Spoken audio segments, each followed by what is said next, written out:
Study IQ IAS, अब तैयारी हुई affordable. Hello, welcome to study IQ IAS। मेरा नाम है वसु कटारा। आज कुंवर प्रतीक सर की जगह मैं ये सेशन ले रहा हूं और आपको इकोनॉमिक्स के दो इंपॉर्टेंट एरिया इस daily economic news analysis session के अंदर मैं कवर करवाऊंगा। सबसे पहला हमारा टॉपिक रहेगा India's energy getting greener. India के अंदर एक ट्रांजिशनरी फेज चल रहा है जहां पर हम रिन्यूएबल एनर्जी और उसमें भी सोलर एनर्जी की तरफ जा रहे हैं, वो हम समझेंगे। Currency in circulation fail during Diwali for the first time in the last 20 years. तो क्या है ये माजरा, इन दोनों टॉपिक्स को हम समझेंगे। सबसे पहले शुरू करेंगे हमारे सोलर एनर्जी के टॉपिक के साथ। कुंवर सर के अलग अलग सोशल मीडिया हैंडल्स आपको देखने मिलेंगे। आप सर के साथ इस पर रीच आउट कर सकते हैं, कनेक्ट हो सकते हैं। आप मेरे साथ भी कनेक्ट हो सकते हैं मेरे टेलीग्राम ग्रुप पर, जो कि है वसु कटारा स्टडी IQ। इस पे आके आप मेरे टेलीग्राम ग्रुप को जरूर ज्वाइन कर लेना। It is very important for you. बहुत सारी क्लासेस, बहुत सारे टॉपिक्स करंट अफेयर्स के मैं हमारे study IQ IAS Telegram YouTube channel पर पढ़ाता हूं। आप टेलीग्राम पे उसकी लिंक्स, उनकी PDFs डाउनलोड कर पाएंगे। ऑल्सो vasu.katara@studiiq.com मेरी मेल ID रहेगी, जिसपे आप जुड़कर अपने कोई भी डाउट, कोई भी सवाल, कोई भी क्वेश्चन है जरूर पूछ सकते हैं। पहली और बहुत इंपॉर्टेंट चीज है रिन्यूएबल एनर्जी की नवीनकरणीय ऊर्जा की क्षमता, कैपेसिटी। इट हैज गॉन 150%, 150% हो गया है। कब के कंपैरिजन में? अगर मैं कोई परसेंटेज बता रहा हूं, परसेंटेज इंक्रीज बता रहा हूं, तो कभी के कंपैरिजन में तो बता रहा हूं, तो 2016 के कंपैरिजन में। And it has more than doubled since then. दुगना हो गया है तब से लेकर अब तक, 2016 से लेकर अब तक। अच्छा, मान लेते हैं अगर हम रिन्यूएबल एनर्जी से 100 गीगावाट एनर्जी प्रोड्यूस कर रहे हैं, एग्जाम्पल के तौर पे बता रहा हूं, तो उसमें 50% से ज्यादा आप इंस्टॉल्ड कैपेसिटी रिन्यूएबल एनर्जी के सोर्सेज से, सोलर एनर्जी से प्रोड्यूस कर रहे हो। मतलब बहुत टाइप की रिन्यूएबल एनर्जी होती है, solar energy, hydro energy, wind energy, nuclear energy. उसमें से भी 50% से ज्यादा तो सिर्फ सोलर एनर्जी प्रोड्यूस करके दे रही है आपको। और इंडिया के लिए बहुत ज्यादा जरूरी भी है सोलर एनर्जी प्रोडक्शन, क्योंकि जैसे जैसे आप प्रदूषण बढ़ते हुए देख रहे हैं, पोल्यूशन इंक्रीज होते हुए देख रहे हैं, खासकर नॉर्थ इंडिया में, हरियाणा, दिल्ली, इसके आसपास स्टबल बर्निंग हो रही है। लोग पराली जला रहे हैं। पराली क्या होती है? चावल की खेती, राइस को ग्रो करने के बाद जो उसका स्टॉक, उसकी स्टेम, उसकी डंडी रह जाती है, उसको माचिस मारा जाता है, आग लगाई जाती है, it is burnt off and the ash is left on the field itself. अब उसको आग लगाने से जो धुआं होता है, जो प्रदूषण होता है, जो कार्बन डाइऑक्साइड, कार्बन मोनोऑक्साइड, अलग अलग ग्रीन हाउस गैसेस रिलीज होती हैं, वो बहुत ज्यादा प्रदूषण, पोल्यूशन क्रिएट करती हैं दिल्ली NCR और उसके आसपास के इलाकों में।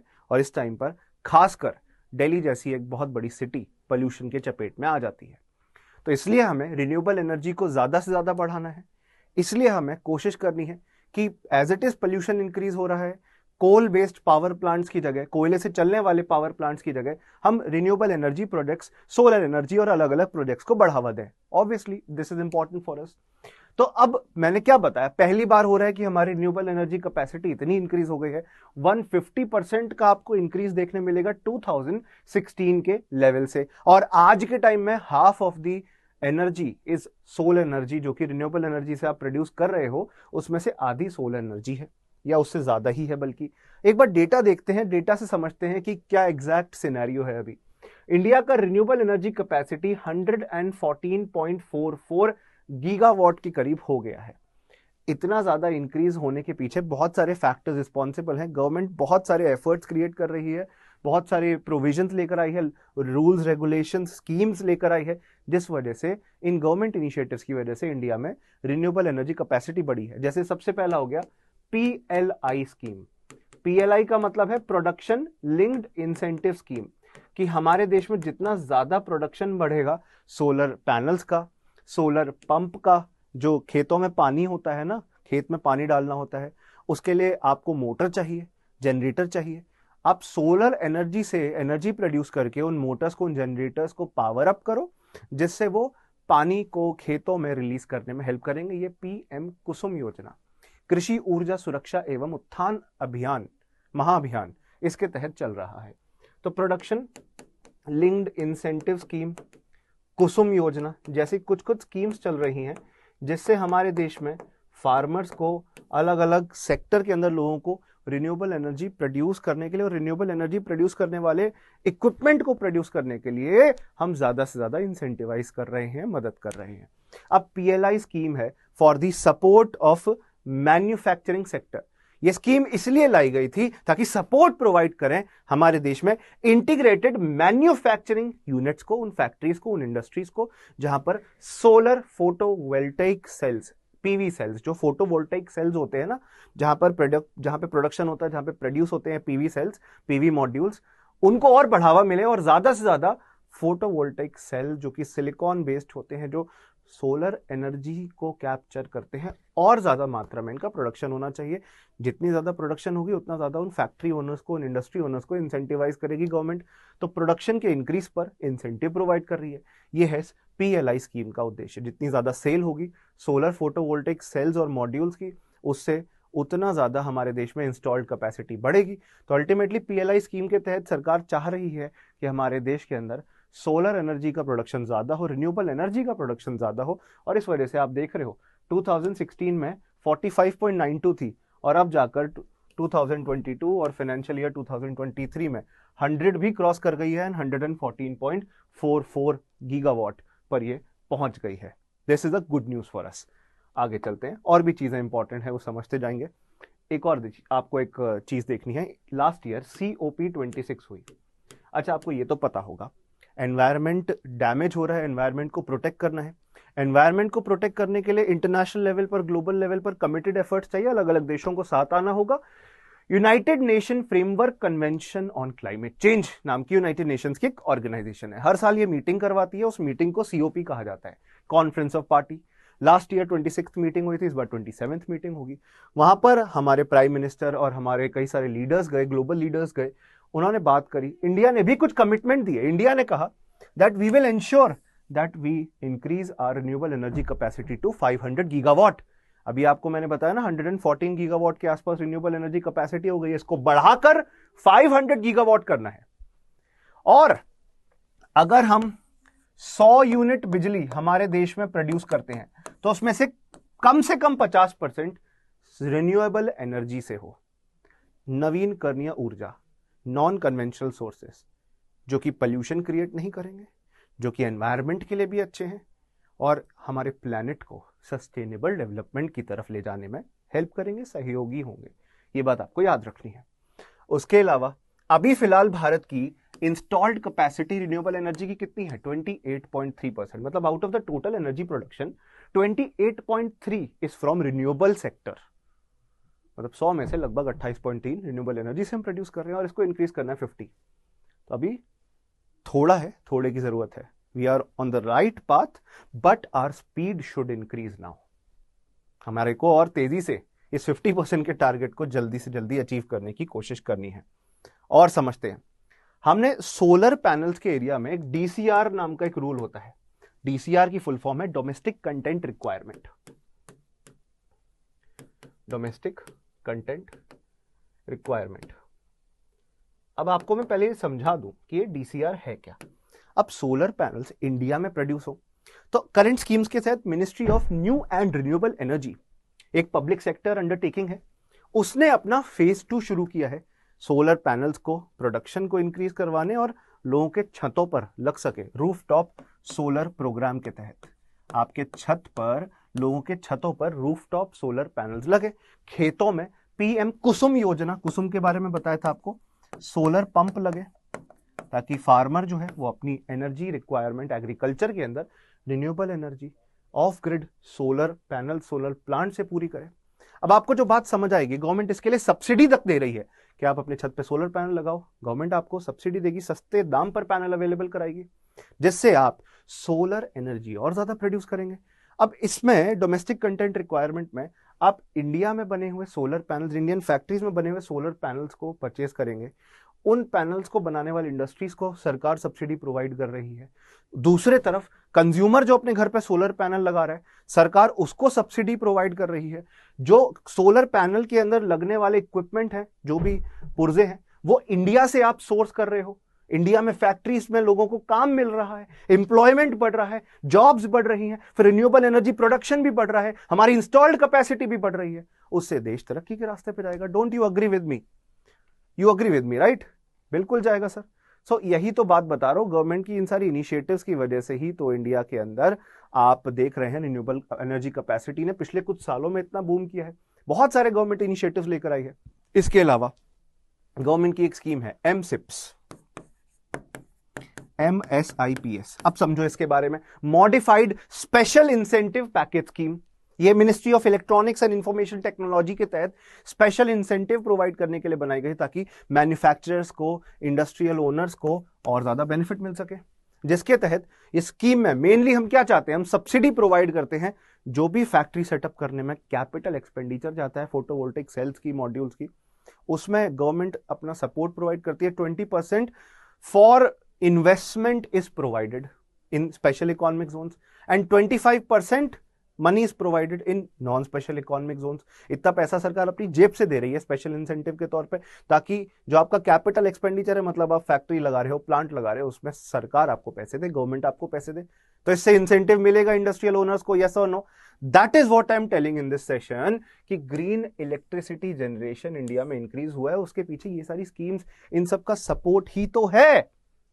That is what I am saying and that is why we have seen 160% growth, 160% growth हमें देखने मिली है रिन्यूएबल एनर्जी से जो इलेक्ट्रिसिटी जनरेशन हुआ है उसके। आगे चलते हैं, सोलर एनर्जी की हाईएस्ट इंस्टॉल्ड कैपेसिटी कि out of the various forms of renewable energy, solar energy has the highest production. बाकी सब आप कंपेयर कर लो विंड एनर्जी से, आप कंपेयर कर लो बायो पावर से, आप कंपेयर कर लो स्मॉल हाइड्रो प्रोजेक्ट से, जो पानी पन बिजली जिसे कहते हैं, वाटर के मूवमेंट से, वाटर के फोर्स से जो इलेक्ट्रिसिटी जनरेट होती है। Solar energy out of all the others has the highest production value. आगे चलते हैं और भी समझते हैं चीजें। अब इंडिया का पोटेंशियल कितना है? हम लगभग 750 गीगावाट रिन्यूएबल एनर्जी बहुत आराम से प्रोड्यूस कर सकते हैं सोलर एनर्जी के एरिया से। विंड एनर्जी से लगभग 100 गीगावाट, स्मॉल हाइड्रो प्रोजेक्ट से 20 के करीब, और बायोमास, बायो पावर से लगभग 25 गीगावाट के करीब। अब ऐसे ही, अब जैसे स्टबल बर्निंग की प्रॉब्लम बोली थी, कंप्रेस्ड गैसेस आप बना सकते हो, गैस प्रोडक्शन कर सकते हो। स्टबल मतलब पराली, जो पंजाब हरियाणा में फसल काटने के बाद जो तिल्लियां रह जाती है, जो डंडियां रह जाती है, जो स्टॉक रह जाता है, उसको यूज कर सकते हैं। हैप्पी सीडर मशीन है, अलग अलग मशीनों का इस्तेमाल करके उनको आप सेल कर सकते हो फ्यूल प्रोडक्शन के अंदर, एथेनॉल प्रोडक्शन के अंदर, और अलग अलग बायोफ्यूल्स के प्रोडक्शन के अंदर, जो कि हमारे देश में एनर्जी सोर्स के तौर पे काम कर सकती है। बाकी फॉसिल फ्यूल्स को रिप्लेस करने में, पेट्रोल डीजल जैसे फॉसिल फ्यूल्स को रिप्लेस करने में मदद कर सकती है।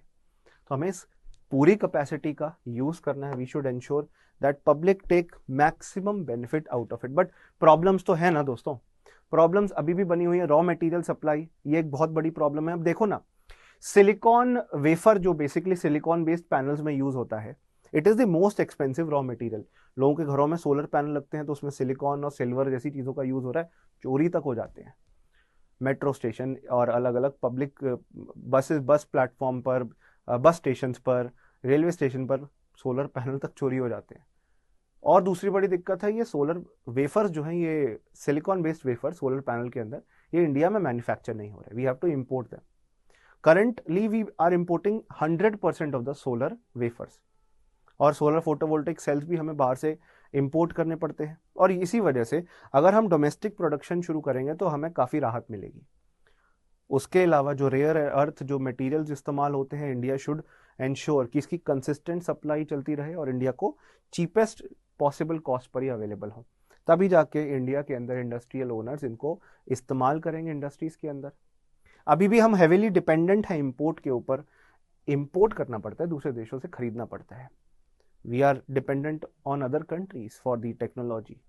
इंडियन आप मैन्युफैक्चरर्स को सपोर्ट तो प्रोवाइड कर रहे हो, बट और ज़्यादा सपोर्ट की ज़रूरत है। तो आप समझ पा रहे हो, थोड़ा है, थोड़े की ज़रूरत है।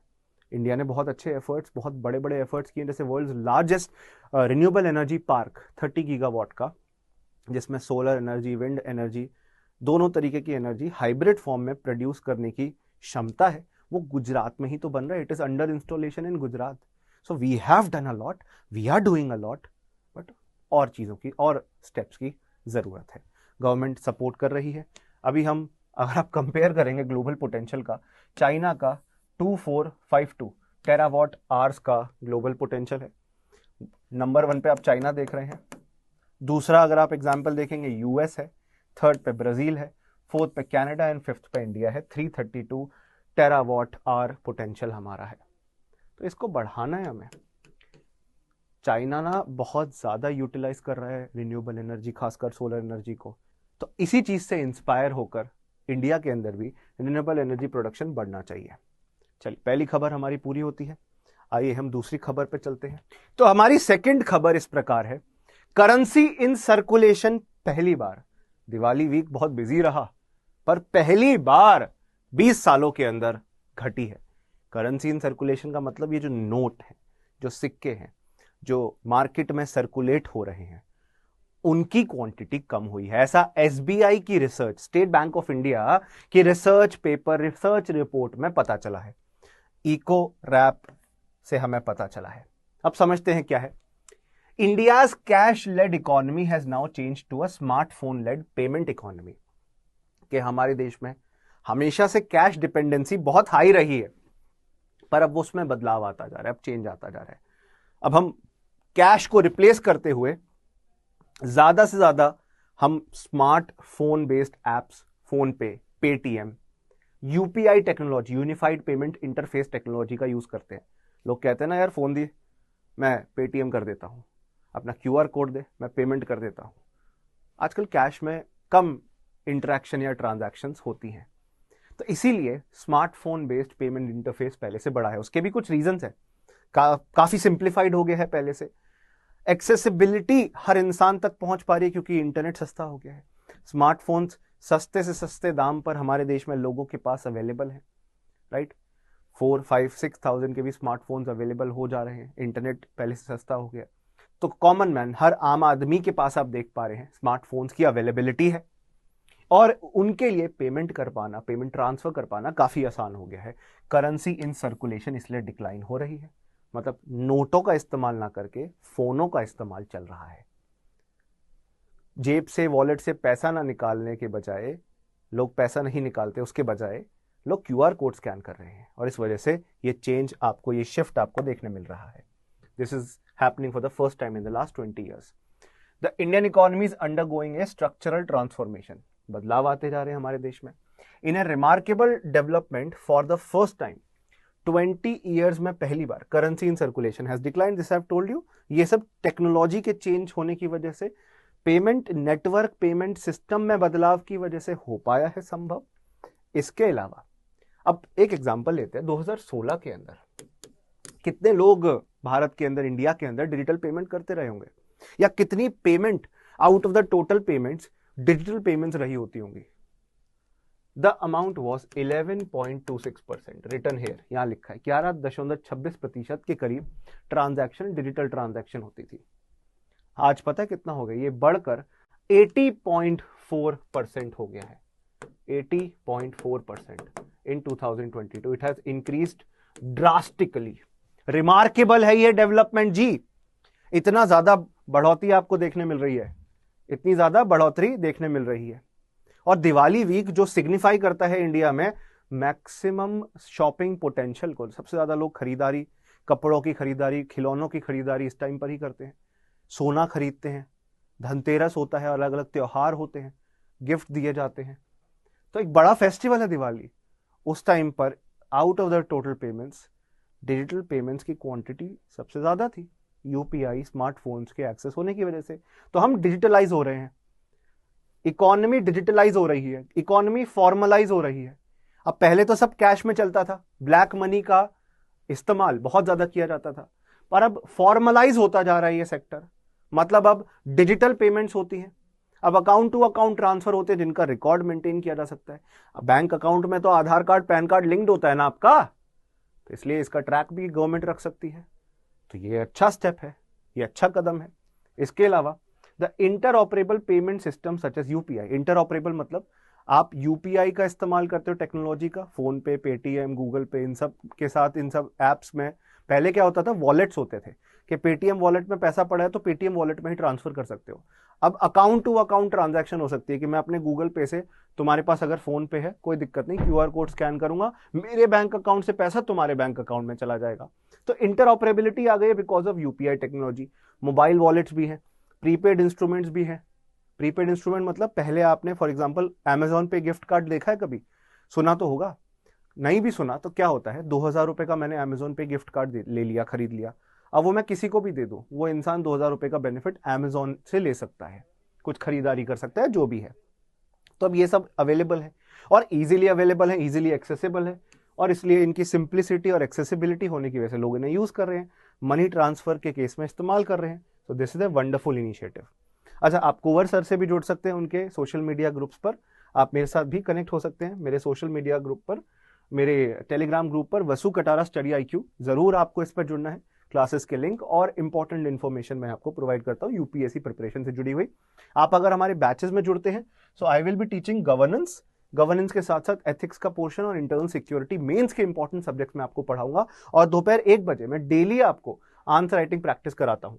तो आप जरूर जुड़ सकते हैं हमारे कोर्स के साथ। वैसे तो 24,499 में क्लासेस अवेलेबल होती हैं, बट आप एडमिशन जब लेते हैं वसु लाइव कूपन कोड करने पे, अप्लाई करने पे आपको मैक्सिमम डिस्काउंट मिलेगा, और 18,999 में कोर्स अवेलेबल होगा जिसमें 1000+ hours of live classes, hand written notes, इसके अलावा नोट्स के बाद रिवीजन मटेरियल मिलता है आपको, टेस्ट सीरीज प्रीलिम्स के लिए और mains answer writing practice daily basis पर मिलती है आपको।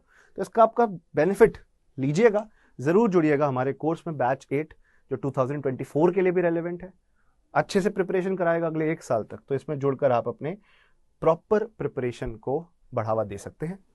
आगे चलते हैं, आगे कुछ इंपॉर्टेंट चीजों पर चर्चा करनी है जो हम मनी एग्रीगेट्स के फॉर्म पे समझते हैं इकोनॉमिक्स में। मनी एग्रीगेट्स क्या होते हैं इकोनॉमिक्स के अंदर? मनी एग्रीगेट का कॉन्सेप्ट, पहले तो मनी का कॉन्सेप्ट क्या होता है। Money is what? मनी एक इंस्ट्रूमेंट है, पैसा एक इंस्ट्रूमेंट होता है। Instrument, how is it an instrument? अरे एक इंस्ट्रूमेंट है जिसमें आप, अगर एक पर्सन दूसरे पर्सन को मनी ट्रांसफर कर रहा है तो वो उसकी वैल्यू ट्रांसफर कर रहा है, उसकी वैल्यू ट्रांसफर कर रहा है, मतलब कोई बेनिफिट ट्रांसफर कर रहा है। मनी ऐसा कॉन्सेप्ट होता है। पहले जब डिजिटल मनी नहीं होता था हमारे पास, या पेपर फॉर्म में मनी नहीं होता था, तब बार्टर सिस्टम चलता था, लोग सामान एक्सचेंज करते थे आपस में। बट आज करेंसी नोट्स है, आज डिजिटल पेमेंट इंस्ट्रूमेंट्स हैं, तो उस वजह से मनी एग्रीगेट्स की डेफिनेशन हमें समझनी आज के टाइम पे जरूरी है। The whole money supply in a country is known as money aggregates, कि हमारे देश में कितनी मनी सप्लाई, कितना पैसे का विस्तार हो रहा है, कितना मनी सर्कुलेट हो रहा है। अब इसको भी हम अलग अलग पार्ट में ब्रेक करके देखते हैं कि मनी के भी सर्कुलेशन को अलग अलग पार्ट्स में ब्रेक करके समझते हैं। पहले हम देखेंगे M0। M0 का मतलब क्या है? आपको मनी एग्रीगेट्स के अंदर अलग अलग फॉर्म देखने मिलते हैं, M0, M1, M2, M3। ये फॉर्म है, ये अलग अलग प्रकार हैं। इनका मतलब क्या है और इनका मकसद क्या है ये हम समझेंगे। सबसे पहले M0। M0 is what? Currency in circulation. जो आपके नोट, जो आपके सिक्के अभी मार्केट में सर्कुलेट हो रहे हैं, वो M0 के तहत आपको देखने मिलते। अच्छा, कौन से वाले नोट? गांधी जी की फोटो वाले नोट, या जिनमें कई ऐसे मार्केट में नोट भी आते हैं, सलमान खान की, अमिताभ बच्चन की फोटो छपी होती है, वो वाले नोट? नहीं, मैं उनकी बात नहीं कर रहा हूं। जो प्रॉपर फिएट करेंसी है, गवर्नमेंट के द्वारा, आरबीआई के द्वारा, रिजर्व बैंक ऑफ इंडिया के द्वारा इशूड करेंसी है, उनके द्वारा परमिटेड करेंसी है, उनकी बात कर रहा हूं। करेंसी, कॉइन्स, चाहे आज के टाइम में, अच्छा एक बात बताओ, 1000 रुपीज क्या फिएट करेंसी है? 1000 रुपये का नोट नहीं। डीमोनेटाइजेशन के बाद वो लीगल टेंडर नहीं रहा, मतलब आरबीआई ने हमारे देश में उसको सर्कुलेशन से बाहर निकाल लिया। क्या नया 500 का नोट, नया 2000 का नोट फिएट करेंसी या लीगल टेंडर, या वो करेंसी जो आरबीआई ने अप्रूव करी है? जी हाँ, 500 और 2000 के नोट हैं, 1000 का जो पुराना नोट था वो नहीं है। तो करेंसी इन सर्कुलेशन में कौन सी करेंसी आती है बता दिया आपको मैंने। इसके अलावा सेकंड होता है, ये तो फर्स्ट था, सेकंड होता है बैंकर्स डिपॉजिट विद आरबीआई। बैंकों का पैसा जो आरबीआई में जमा किया हुआ है वो भी M0 का पार्ट होता है।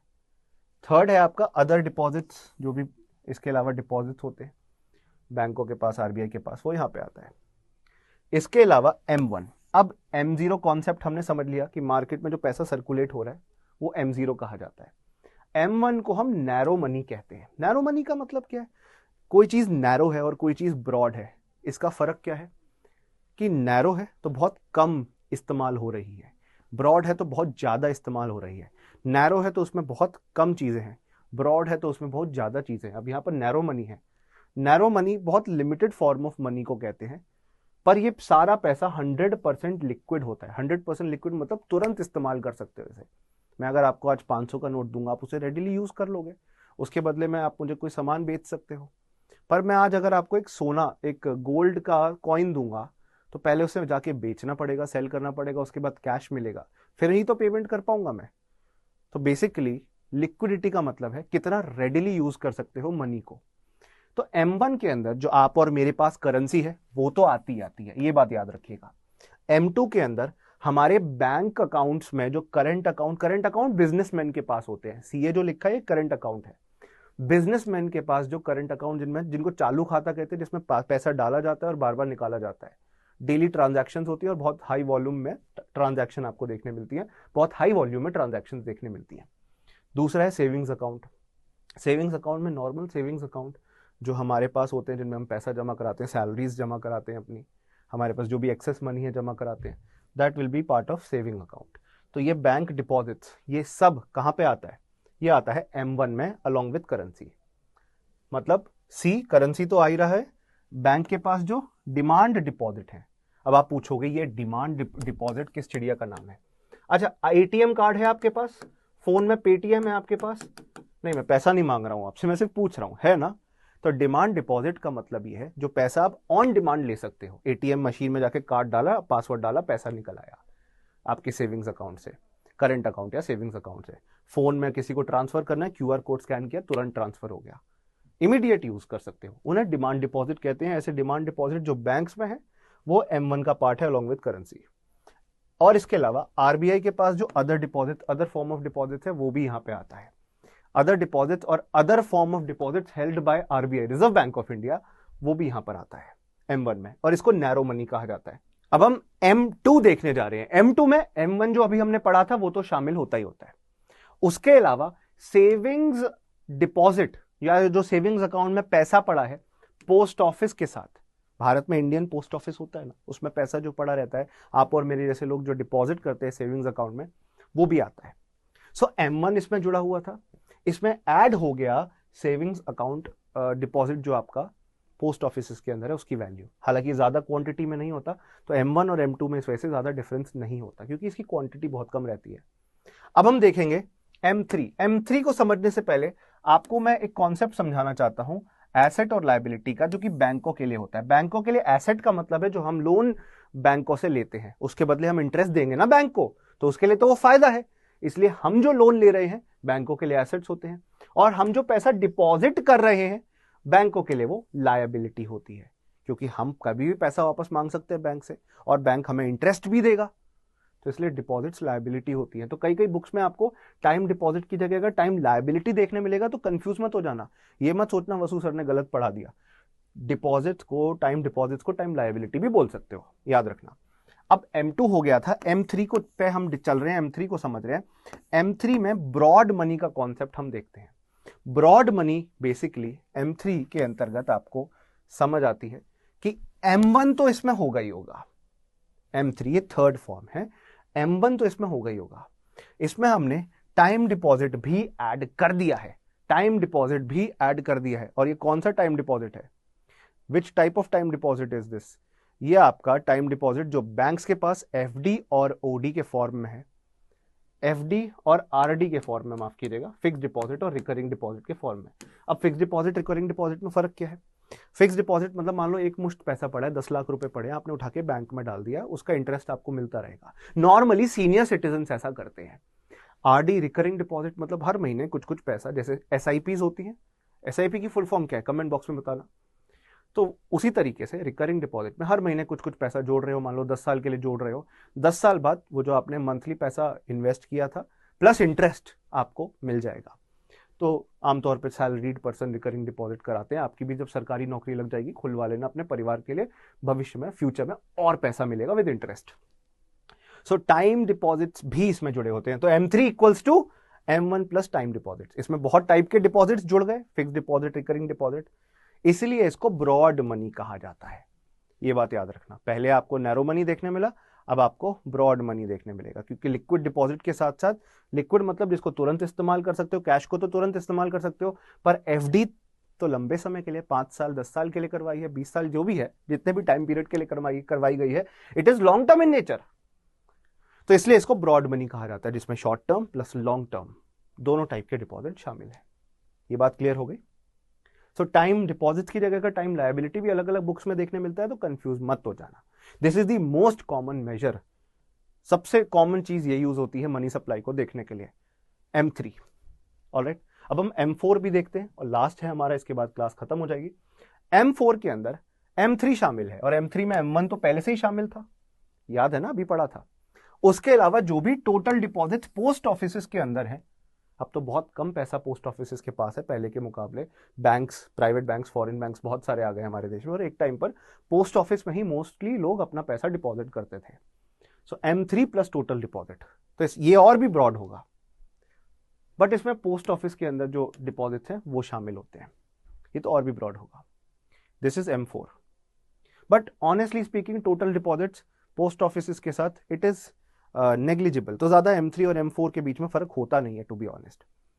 तो ये आपके मनी सप्लाई एग्रीगेट्स होते हैं, M0, M1, M2, M3 और M4 हमने समझे, हमने देखे हैं। I hope it is clear to all of you. तो स्क्रीन पर आपके सारे एग्रीगेट्स मैंने आपको समझा दिए। This is where we depart for today. Thank you, शुक्रिया इस सेशन में जुड़ने के लिए। आप हमारे कोर्सेज में भी जुड़ सकते हैं, मैं गवर्नेंस और एथिक्स जैसे इंपॉर्टेंट एरियाज आपको कवर कराऊंगा। Thank you, good luck to all of you and take care. मेरा नाम था वसु कटारा। आप मेरे साथ मेरे टेलीग्राम चैनल पे भी जुड़िएगा, आपके साथ मैं वहाँ पे इंटरेक्ट करता रहूँगा, यूपीएससी के एग्जाम से जुड़ी हुई गाइडेंस भी प्रोवाइड करता रहूँगा। Thank you, good luck and Jai Hind to all of you. Hello everyone, this is Himanshi Chaudhary. मैं स्टडी IQ से यूपीएससी CSC की प्रिपरेशन बहुत ही अफोर्डेबल प्राइस पे इफेक्टिवली कर पा रही हूँ, जिसमें doubt classes, live classes, weekly revision test, course के साथ 24/7 का मेंटरशिप प्रोवाइडेड है, और हर क्लास के बाद हैंडमेड नोट्स अवेलेबल है। I am really thankful to study IQ for giving such a good course at a very affordable price. Study IQ IAS, अब तैयारी हुई अफोर्डेबल।